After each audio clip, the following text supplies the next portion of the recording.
and then we can share it with the rest of the group that wasn't able to make it on. But one of the values, I'm going to kind of jump in, one of the values that I was able to find in having a podcast mastermind and being a part of it is when the group gets together, it creates the opportunity to kind of share what you've been going through, some of where your thoughts are at, some of the things that you've been thinking about, because it helps to just talking about it helps give you clarity on what those things are. So when we're talking about podcasts, like a podcast can be all kinds of different things, right? It doesn't have to look one way or another. You can record a podcast that is 8 episodes and that's it. Like I'm launching this 8 episode podcast, like this little mini series. Or you can launch a podcast where you're doing an episode every day. And that's what John Lee Dumas, Entrepreneur on Fire, he does like a little 15-20 minute podcast every single day. And, he's got millions of downloads, but he's also got 360 podcasts going out every year. So you'll have high numbers of downloads when you have that number of podcasts going out. Does that make sense? If you get listeners, yeah. So whereas if you only put out those 8 episodes, you may only get 100,000 downloads, but that's 100,000 people that downloaded every single one of your episodes, which could potentially be more of a listener base than the 3 million downloads. So I don't know where I was going with all that. Chris, is that in terms of like niche market versus more of a general market, like for advertisers? I'd say yes, but no, because really they both can be niche markets. It's just depending on what you want to create.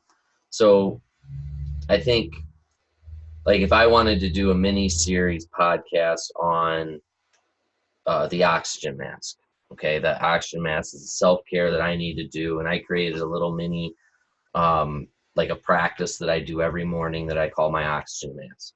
So I might do an oxygen mask like series that is like a 7-day or 7-episode podcast, and I put that out there, and that's something I have on my website that people can access as free content and free material to get to know me and get to know like some of the things that I'm about.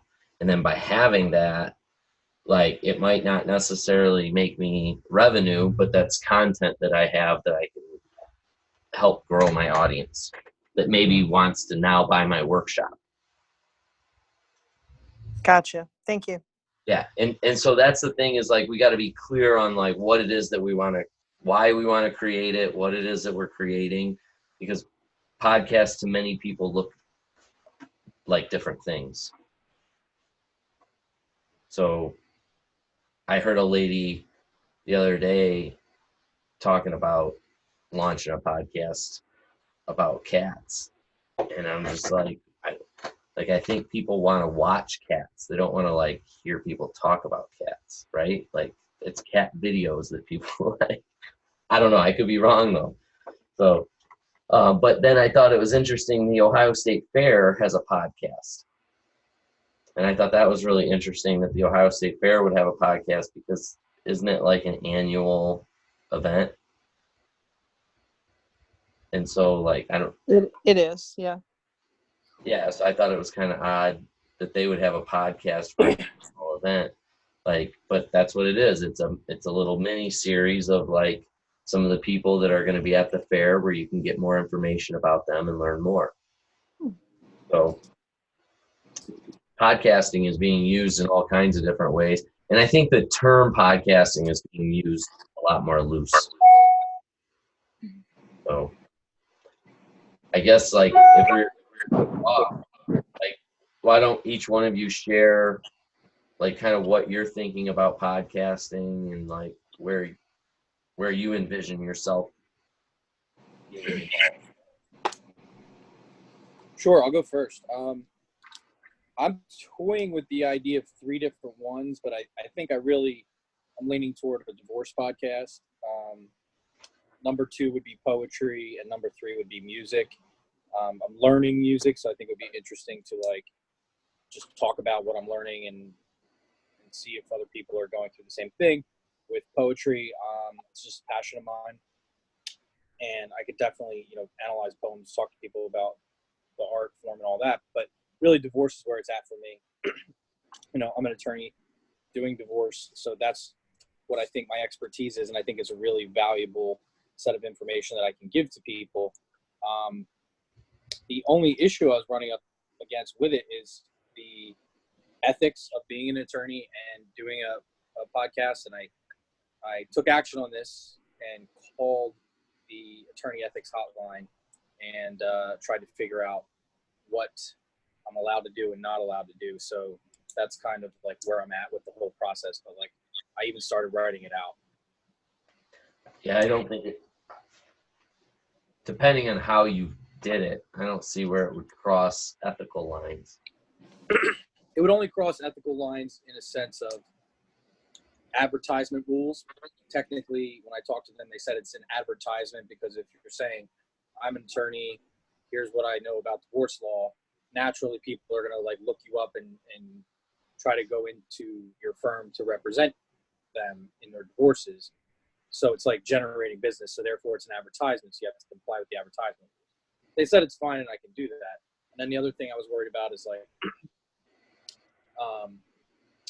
the creating an attorney-client relationship where there is none. So if you start advising people specifically, then you got a problem as an attorney because like then it's like, oh well, he told me this, so he's my lawyer. So I got some clarification on that as well. Basically, I can't answer comments. That's really it. Yeah, cool. Mm-hmm. Awesome. That's good that you've already done some research and everything. I like that a lot. Let's get your stuff together. Yeah. So what would you say your block is? Like, you talking to me? Mm-hmm. Well, I didn't hear what you said. Were you talking to me or Lloyd?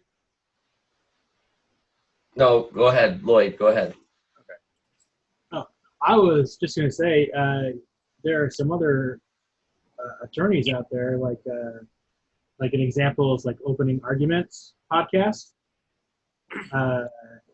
They're like the main host there is a lawyer, and their whole podcast is talking about legal situations that are in the news. And so, they're really good about like talking to their audience. So you could reach out to him and just get some feedback from him on what he's had to do as far as following one of those same situations. What's that called? That's called Opening Arguments. It's just openargs.com.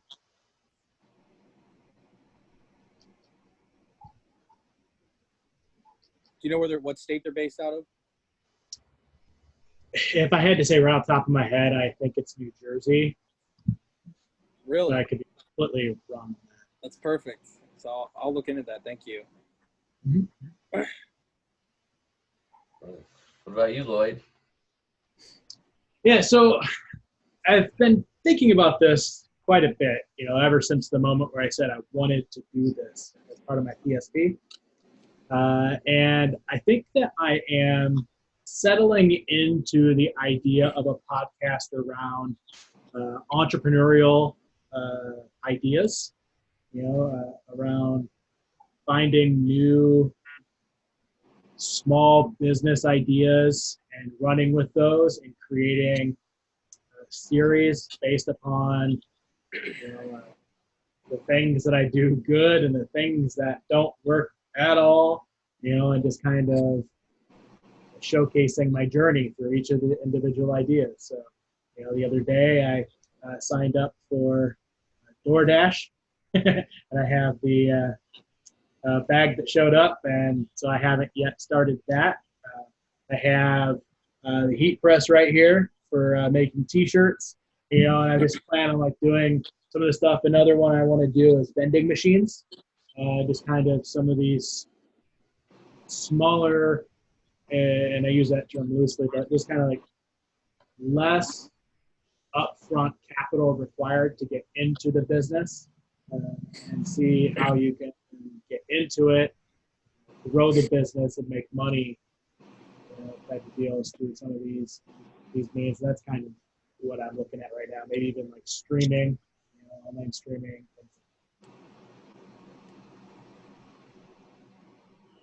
I like it. So I'm hearing you say is getting a bunch of gumball machines out there making you money. Yeah, it could be that, or like the pop machines, snack machines, whatever. There's a gumball machine analogy that I was referring to, and so basically there's like 3 families that go to buy a couch, and they have, each family has $1,000. There's $1,000 couch and a $2,000 couch. The first family goes and says we want the $2,000 couch, so they take a loan out for the additional 1,000. Second family goes, well, we have 1,000, so we'll take the $1,000 couch. The third family goes in and goes, oh, okay. They go online, they find a gumball machine for $700, and they buy $300 worth of gumballs. And then they go and they turn those gumballs into $2,000. They go buy the $2,000 couch, and they have their gumball machine, still making them money. Yeah. So that's what I was referring to. Yeah.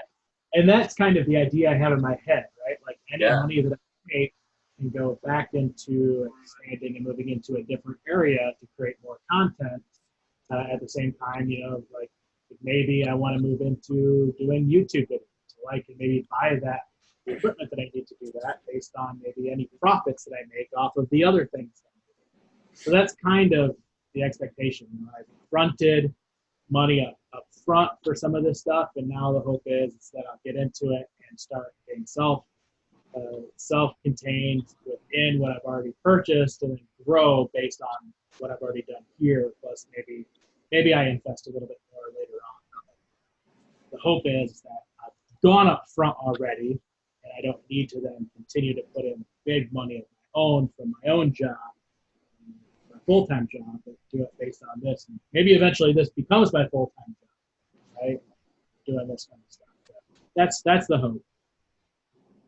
Cool. Awesome.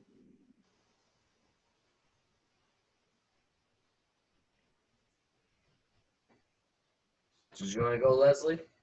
Yeah, sure. Okay, well, I'm talking to 3 gentlemen who are very attractive, and Thank you. so I was in a long-term marriage, and then I was in a long-term live-in relationship, and I've been single now for a few years. And during that process of being single, I have entered the dating world, and I've been having fun with it. And so I was, sharing this with my girlfriends mostly around, dating this guy or dating that guy. And what I noticed after a while, because, I had a few funny stories and stuff. And what I noticed was my friends, it was almost like they were pulling up like with their box of popcorn, and they were like, hey, Leslie, how you doing? Hey, what's going on in your dating life? And so I was like, well, like, there's more to me than just my dating life, but you only want to hear about my dating life? Okay, whatever. All right. So I went on 3 drink dates in one night. That's one of my stories.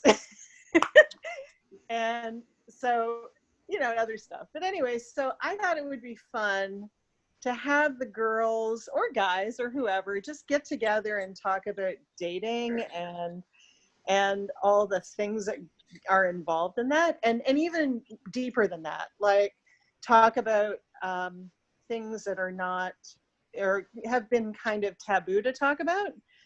The whole gamut of, like, do you have sex on the first night, or like, does the girl call the guy? I just, like, nothing would be off limits to talk about dating, sex, relationships, bringing people on that have been married forever and asking them like, how do you keep it, saucy, and like just have fun with it. So that is my idea for a podcast or a Facebook Live or whatever that looks like. Cool. Single Life with Leslie. The single mingle. I like it. Have you thought of any names or has anybody thought of like names or titles or anything like that? No. No, not that far. Who knew? Cool. Awesome. That's perfect. We haven't come up with like living single. Yeah. I haven't come up with anything for mine. Really, I've mostly kind of focused on the concepts because I wanted to fall in love with the concept before I could really fall in love with the name. The name doesn't mean anything if it doesn't match content. So, yeah. Honestly, I just finalized kind of the conceptualization of the content that I wanted, and the last like day and a half, really. So, yeah. Cool. So, I think then the one thing I wanted to cover, kind of since we're in really the first episode, is I wanted to talk about equipment needs. So you don't have to go out and spend thousands of dollars on a microphone. You can literally get like a $50 lapel. Where'd it go? I had it here. This wasn't the other one I have is in the other room. But this is like a little lapel microphone that just plugs into the bottom, your phone, and that you can mic yourself, and that's enough to do a podcast. Like you don't have to have some like huge thing. However, the Blue Yeti is a really nice quality mic that gives you a lot of options to adjust. Yeah, there you go. Yep. I have one in here and one in there. They're really great. You can adjust the pickup, so that mic has multiple pickups on it. So if you want to record just yourself, or you're recording yourself but maybe you're interviewing someone online, they're going to use whatever mic they use. So your audio is going to be whatever you're pulling from the connection, right? So then at least your audio is going to be good. Now, if you wanted to interview somebody in person, one thing that's nice about the Blue Yeti is that you can turn the pickup to pick up both sides of the microphone so they can have conversation, but it blocks the rest of it, the sound. So the pickups are just on the two ends.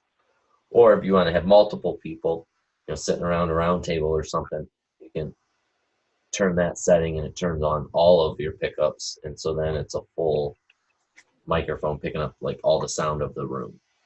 And so depending on what you're doing, you may want the Blue Yeti because of the flexibility. For me here at the building, the goal is to have people here renting it and doing all kinds of different podcasts. So I really want to have the options for people. But you can pick up, I think I spent $55 and I got a mic and a boom. The boom is the like flexible arm that your mic attaches to. So I got the boom and the microphone for $50-something on Amazon. But that mic doesn't have pickup adjustments. It has one pickup, and so you have to talk into it. And then you can't really adjust the level of pickup. And what I mean by that is on the back of the Yeti. Lloyd, can you show the back of the Yeti where the Yeah.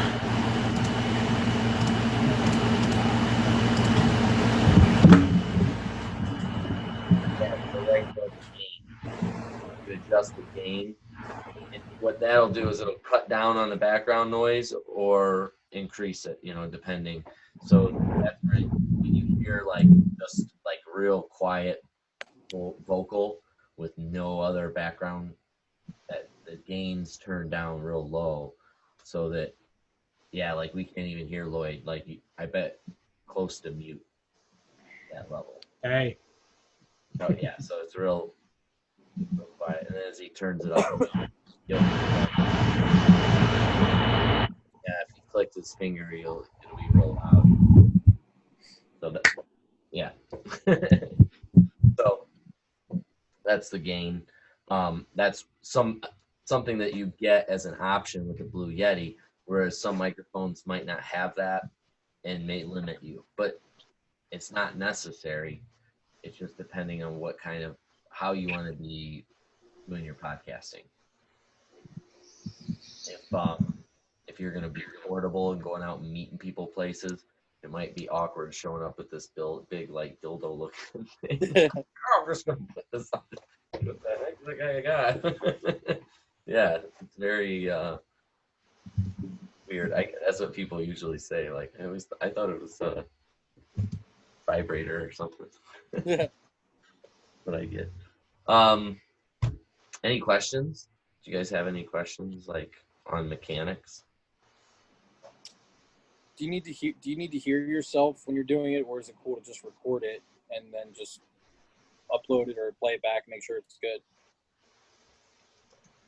So it depends on when you're recording. You're gonna want to keep an eye on your levels so that you're not like blowing out, the microphones, and then you don't want it to the point where if you're talking quietly, it's like I can't hear you. So you want to make sure that that your levels are correct. Once you know that your levels are correct to record, then you don't necessarily have to hear yourself.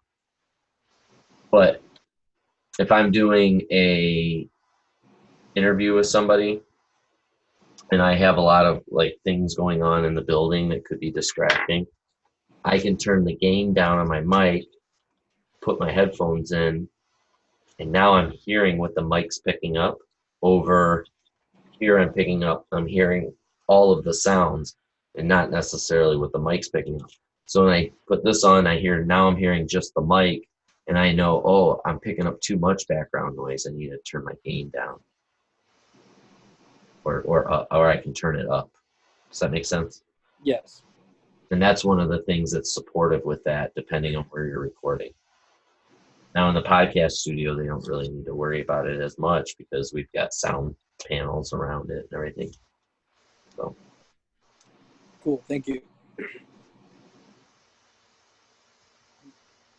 My next, I guess the next piece of advice that I would have to give, if there isn't any other questions specific, would be start recording and getting in the discipline of recording something on a regular basis, whether it's weekly, daily, monthly, something, but get in the practice of recording. Because if you have a kind of an overall vision of what you want to create, by getting in the practice of recording, you're going to start telling the message of what you really want to record, if that makes sense. So that way, when you go back through and you re-listen, it's going to be like, oh, like this is really the topics that I keep talking about, or the angle in which I'm seeing things. And that just makes more sense for the show. That makes sense what I'm saying?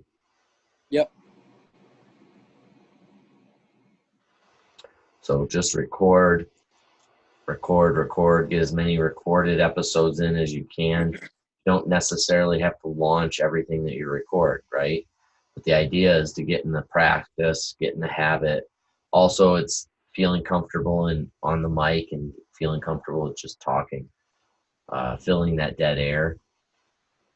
It's a lot better to just pause than to just ramble about nothing,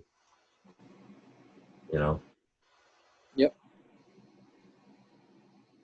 And it makes it easier to edit in the podcast because you just see this flat line and you're like, oh, take out that flat line.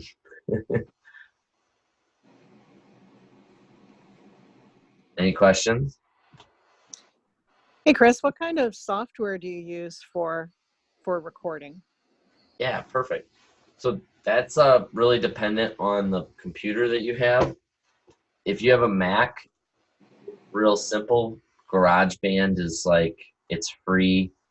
It's Apple's primary product and it's great. So I recommend GarageBand if you have a Mac. If you don't have a Mac, then I use Audacity because that's free.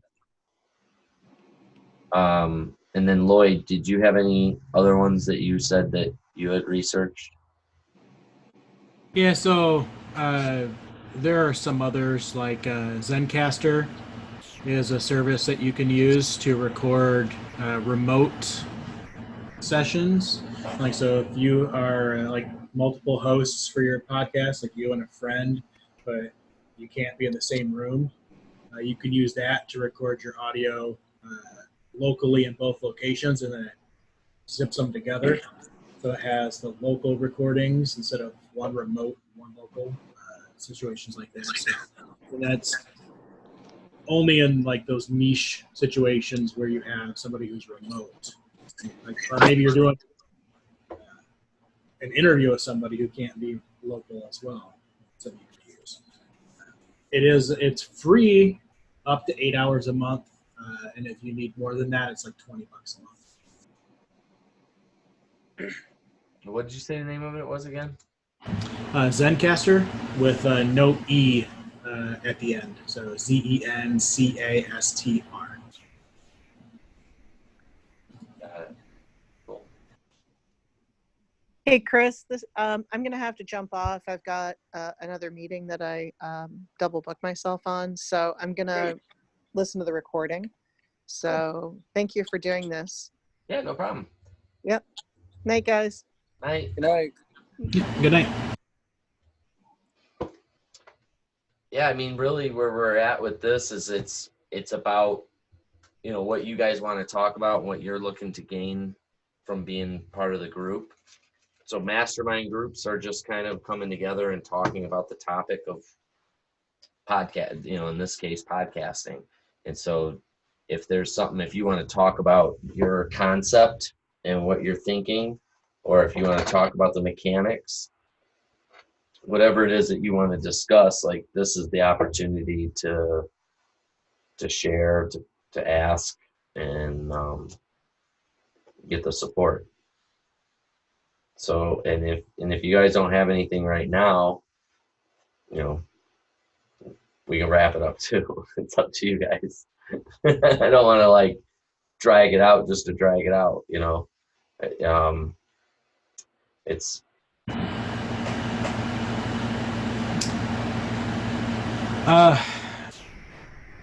You know, obviously I know services where, you know, you can upload your podcast to. That said, what are ways to market your podcast? Ways, you know, like, is it just doing things like Facebook, you know, where you're marketing through Facebook, you know, or are there services specifically designed for like podcast marketing? Yeah, that's a really good question. When I was in podcasting, what helped our popularity was networking. So it wasn't necessarily about we were doing our best to grow our audience. One thing that we did was that we really focused on the podcast mastermind before was the launch, and really making sure that you were ready to go at launch. So we had X amount of podcasts in the bank ready to go, another set that we are launching with, and then like really making sure that the ones that we launched with were on point. And so, because it's those ones that you launch with, that's what grabs your audience, and they decide whether or not they're going to continue to listen to you. And 90% of the time, they're binge listening. So they're going to jump on, they're going to listen to 3 or 4 episodes at a time, depending on the length. You know, if you're doing hour episodes, no. But, you know, if you're doing 20, 30-minute episodes, they probably will listen to 2 or 3 at a time. So same as Netflix and all that stuff, right? So it's being aware and being cognitive of who your audience is, how they're going to consume it, and then making sure that you've got fresh content to keep them coming back. Because once you've got that listener base, they're real fickle. So you've got to be in, it's like I said, it's being in the habit of and continuing to do it. Did that answer your question? Yeah. I mean, it was just, obviously there isn't ever a magic bullet, but, it's always good to ask. Well, the launch is really a magic bullet in the sense that, like, if you can get on the new and noteworthy on iTunes, that's how you get seen. And that's your opportunity to really shine, and get a jump start. But if you don't have things in place, like so this happened to a couple of people, is they get launched, they hit the new and noteworthy on iTunes, and then they only have a couple of episodes in the bank, so they launch those, but they're not in the habit, and so they're not continuously recording. So then they get to the point where it's like, oh, we ran out of episodes in the bank, and now we're like going a week in between episodes, or 2 weeks in between episodes, and before you know it, their audience just disintegrated and disappeared and stopped listening because they stopped consistently putting out content. So it's having that kind of thought and strategy, but knowing that if that's what you want to create, right, and being clear on what it is that you want to create. Because if you just want to have that 6-episode series, it doesn't really matter if you're top on new and noteworthy on iTunes, because like you're not trying to be the most popular. You're there, you have that piece of content to serve a particular audience or group. And like you could see that on my YouTube channel. I've done videos for VIP groups talking about Erupt and like integrity, this is why it's important, risk, responsibility, and doing all the things, and talking about enrollment, and so do a video about enrollment. Well, I'm not necessarily wanting my general traffic to go to my YouTube channel and see those videos, but it's on my YouTube channel. But I'm not worried about people seeing it because I'm not driving people there. That makes sense? Yeah. So that's where it becomes about where your traffic is going and what your real goal is with that traffic. So, in Lloyd, to your point, like one thing that could be really cool is you're talking about this entrepreneurship podcast and these ideas. And it's like, oh yeah, I'm going to have this like vending machine business. And so like part of your podcast is like you out on the road doing the hustle. Hey, I'm at this store now. Gonna go in there and talk to these guys, and you do like a little Facebook Live clip. And then you can take those like little audio clips, put them together, and it's like, oh, this is the work I did this week. And it's like you have like a 15-minute like little bit of you out there making the hustle. You know what I mean? There's like telling the story. There's all kinds of different opportunities that are available there for you, but it's getting clear so that you can be consistent and know how to set that up in your schedule so we can set ourselves for success, right? Yeah. And it'd be like we were doing 3 episodes a week on Kick-Ass Dad, but at the time there was 4 of us. So it was like 3 episodes a week isn't bad. Like I didn't have to be on every episode. I was only on 1.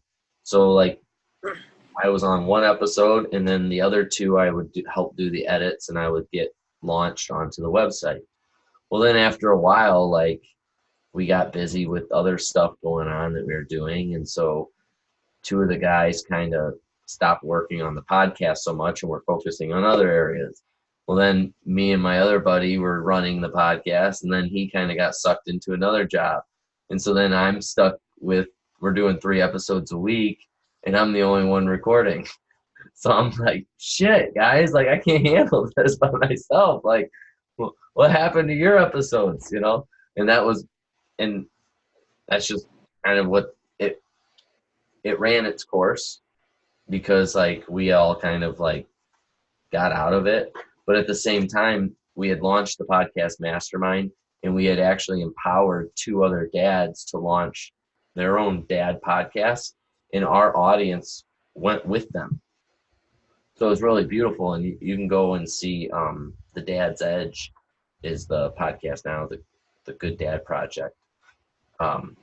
Larry Hagner's his name, but he came from our thing, and he's huge now, and he does like some Tony Robbins stuff, and parenting is awesome. So that came from our mastermind.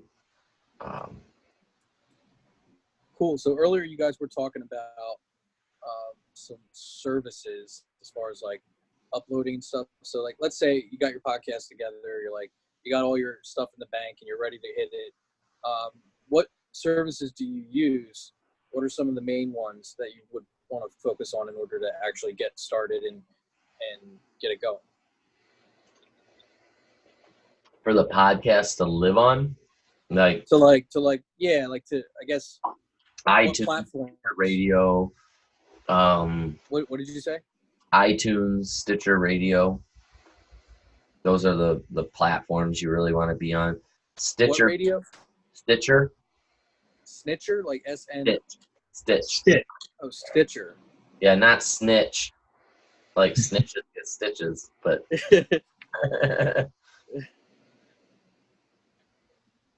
So Stitcher Radio. Is that internet web? Stitcher.com. Okay. Yep. Yeah, it's Stitcher is in like most cars now. So if you're listening to podcasts in your car, typically it's through Stitcher. Well, I don't know. Some of them have iTunes now too. So, but yeah. Are those monetized? Yeah, not so. Like iTunes doesn't pay you, and Stitcher doesn't pay you, but that's where monetizing comes from, getting advertisers. So you don't necessarily, podcasting works different than like a YouTube channel, and you don't really get paid per download.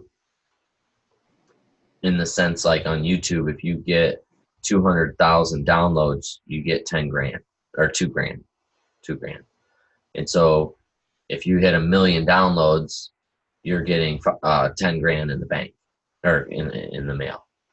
So that's why hitting 1 million downloads on YouTube is kind of a big deal. But that does not do that in podcasting. However, if you hit those numbers, you will have advertisers calling you because they want to promote to you, just because podcasting right now, the commercials on podcasting are replacing the TV commercials. Like that's where people are consuming. They're consuming through podcasting. They're consuming through YouTube videos. And so that's why those are the platforms that are paying out in the advertising. So it's also about finding sponsors that are aligned with your vision and what you're looking to create. So that's always really helpful. I know Larry got a financial advisor to sponsor his podcast before he even got up and running. So he declared his vision to a local financial advisor. The financial advisor is like, yeah, I'm on board, and supported him in getting all the equipment that he needed, and he set up like a legit studio in his house and started recording, and like had money in the bank day one through this investor or advertiser who was a financial advisor. Yeah. So when you guys, Lloyd, have you done a podcast before? Or you just getting off the ground with this? No, just getting off the ground. Okay. So Chris, when you did it before, did you guys have advertisements? And if you did, how did you work it in? Did you do little segments and little spots? How long were they? Like, what was your feel for that? So we chose not to, because we felt like it interfered with our message, and we wanted to do more stuff like selling our workshops. Like we thought if we were going to charge people money for something, we wanted to charge them for our stuff, not for somebody else's. So what we did is we offered workshops, and we offered the podcast Mastermind. So we had like 20,000 consistent download or audience members that listened to us, and our unique addresses or whatever contacts. And so we marketed to 20,000 people the podcast Mastermind for $100 a month. But if you paid the whole year up front, it was $50, half off. So $600 to pay for the whole year up front. We had over 500 people pay for that. And like 25 actually showed up. Wow. I mean, it's a shit money. And like, we were not expecting it. And we were actually nervous. We're like, are we even going to be able to host that many people? Like, what is the value? We're going to probably have to split this up into multiple groups. And we were freaking out. And we launched the first one, and 25 people jumped on. I don't know. It was more than that. It was like 75 people. But it was like, by the end of it, we launched 25 podcasts.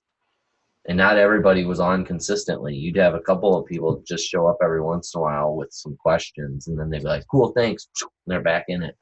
It was like so bizarre. But people spend money online and they don't think twice about it. So, but what we did do is we recorded all the episodes. And so every time the recording went out, an email went out to everybody that was a member. So there could have been a ton of value gotten from people that we didn't even know about. You know, they're sending out 500 emails every week. But I don't know if that answered your question. I just Yeah, it does. Because it just, shows me that there's alternate avenues. So, like, I'm not really aligned with the sponsorship thing myself. So to hear that you have, other options, whether it's a workshop or I suppose it could be merchandise as well, or really anything else, it's good to know that there's that option and that it doesn't need to be that way. Kind of following up on that, when you talk about YouTube, sometimes I see people will do various podcasts and things like that, throw it up on YouTube with a video of them doing the podcast, and I assume that's monetized and they're making money off that. Have you had any experience with that? What do you know about that? Yeah, it's a tough nut market. That's it. It is definitely, people enjoy video. It's really about offering different pieces of content for different audiences.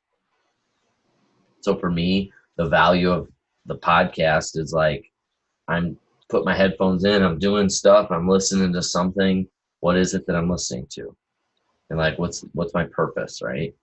And so when it comes to video, I can't just sit there and put my headphones in and listen to video. I've got to sit and watch it. So typically my attention span for watching a video is going to be a lot less than it may be for a podcast. So also, if I'm driving down the road, I can put a podcast in and listen to it on my way to work.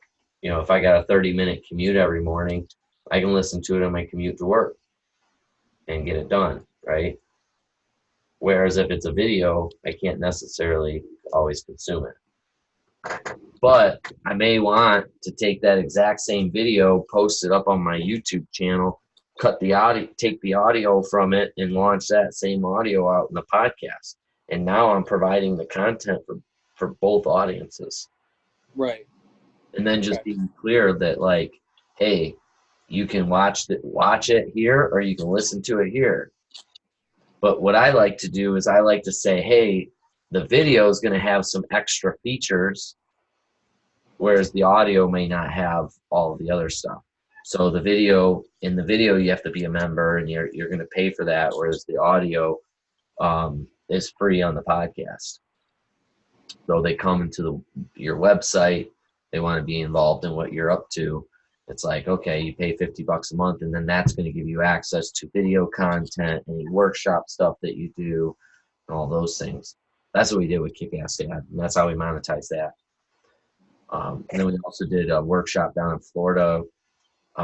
We had like 150 people attend that. That was pretty cool. That was called the Greatness Home. And then we did a parenting convention called the Passionate Parenting Project. And we ended up with like 50,000 attendees to that down in Florida. And that was pretty cool. We weren't the main folks. We were just like part of the people that like put it together, like had the vision. So, yeah, it's like cool to be a part of all that stuff. But that all started from the podcast, right? And it started from networking and going out and meeting people and going to different podcast conventions and saying like, cool, you are interested or doing things that I do. Like, instead of thinking of each other as competition, like, let's embrace one another and say, how can we, work together to create something even cooler, or create a new perspective that maybe we didn't see before. That's where we really had our success, because as a team, we would go out and network like crazy. And that gave us, it got us on other people's shows, which gave us access to their audiences.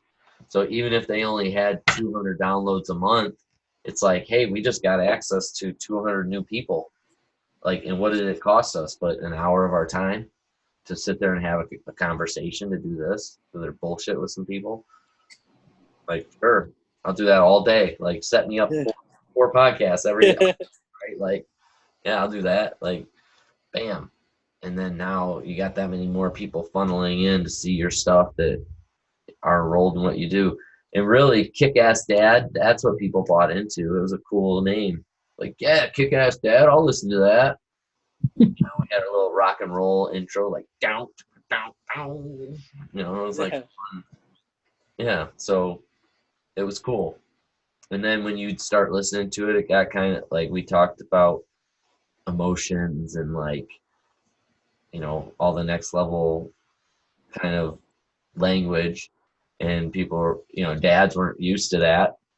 And so they were kind of, you would lose people after the first couple episodes because like, oh, I don't want that woo woo bullshit. But it was cool.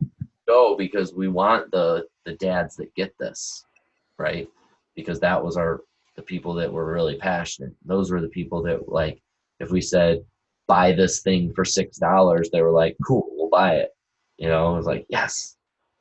So, and then partnerships, we did parenting.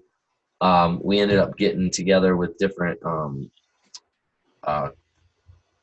toy manufacturers that made different kid toys that were like educational toys and things like that. And then we put that on our website.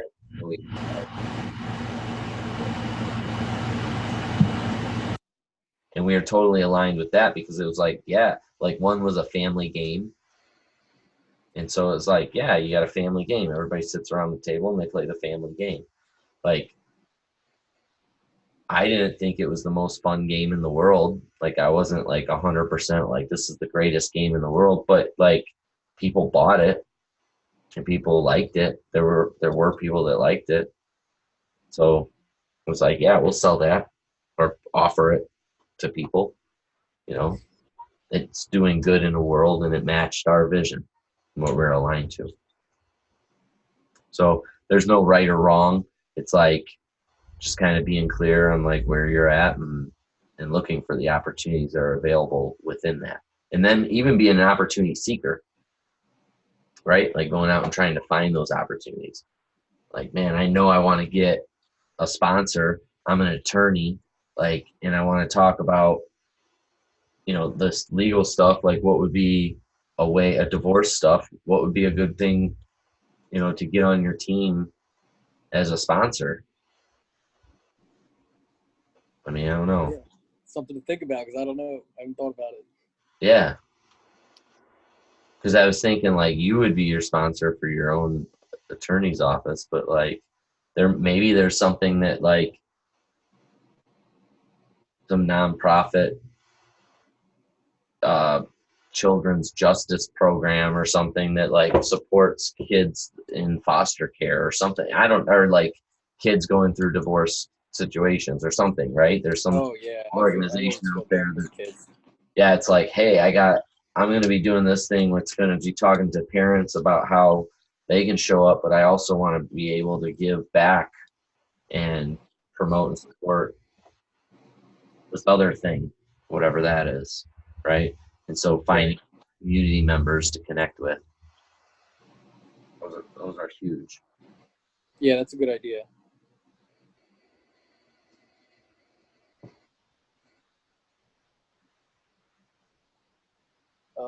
Lloyd, how long were you thinking about making your podcast and doing like each episode? I hadn't really decided. Uh, it really kind of depends. I mean, I'd probably go. I don't really want to set a length, right now ahead of time before I really understand kind of the level of content that I'll have. Because I don't want to just be filling it for the sake of filling time. And then on top of that, I still need to answer a few other questions, like obviously Stitcher and iTunes, those are podcast distribution channels, but I haven't really looked into the cost of hosting the content itself, because there's a cost associated with that, whether you're hosting it from your own website and all that, or if you're hosting it via other services. I haven't really looked into the costs and Usually, and means of doing that. yeah, it's typically based on the amount of data. So as you start to gain more and more episodes, and you have more and more episodes that you're storing, your costs are going to go up. But at the initial stage, I think a lot of places will offer free up until a few, like 10 gigs or something. So it gives you, 50 episodes that you can get off the ground. Yeah, but those fees, there are fees there, but they're fairly nominal. And definitely things to consider when you're getting ready to launch. Wait.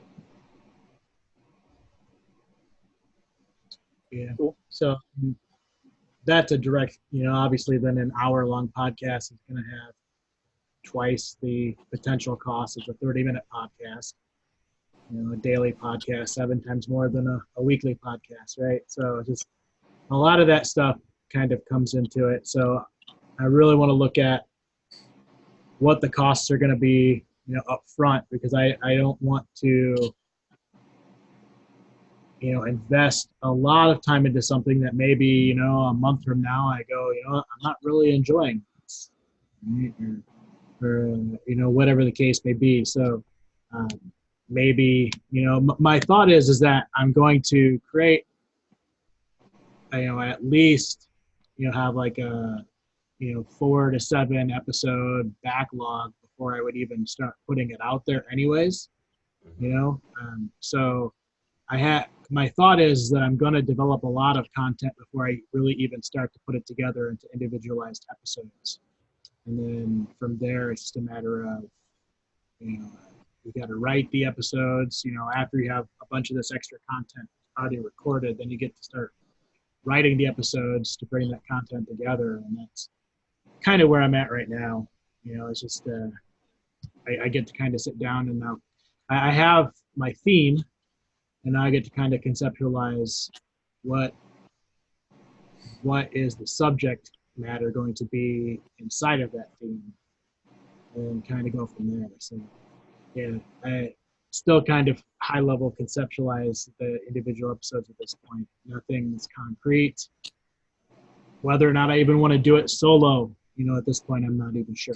So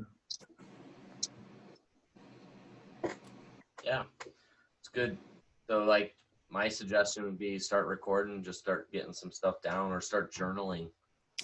That's another thing, is like journaling out like your thoughts, and be over the next couple of days, like what things are falling in alignment each time you're thinking about it. And not necessarily having to do all the things at the same time, right? So if you wanted to focus on, what was one of the businesses, like the vending machine, right? So if you wanted to focus on the vending machine, maybe make that into, this month's project is the vending machine, project, and then next month is the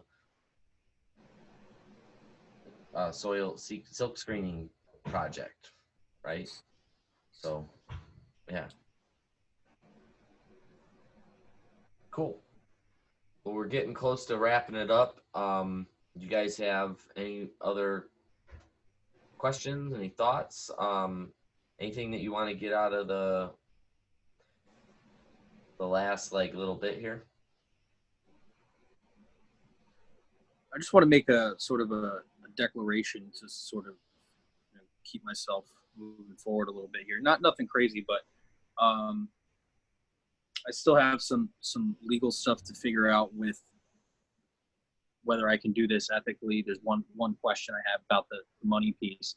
So by next call, are we doing this weekly, or how often does this happen? Weekly? Okay. Yeah. So by next call, I'm going to have the legality stuff worked out in the sense that I won't have any more questions on that, and I'll do whatever calls and contact whoever I need to in order to get that done. So that's my declaration. Awesome. Mm-hmm. Cool.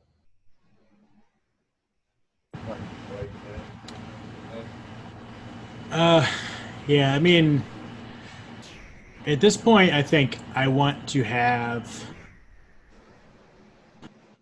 a show written out.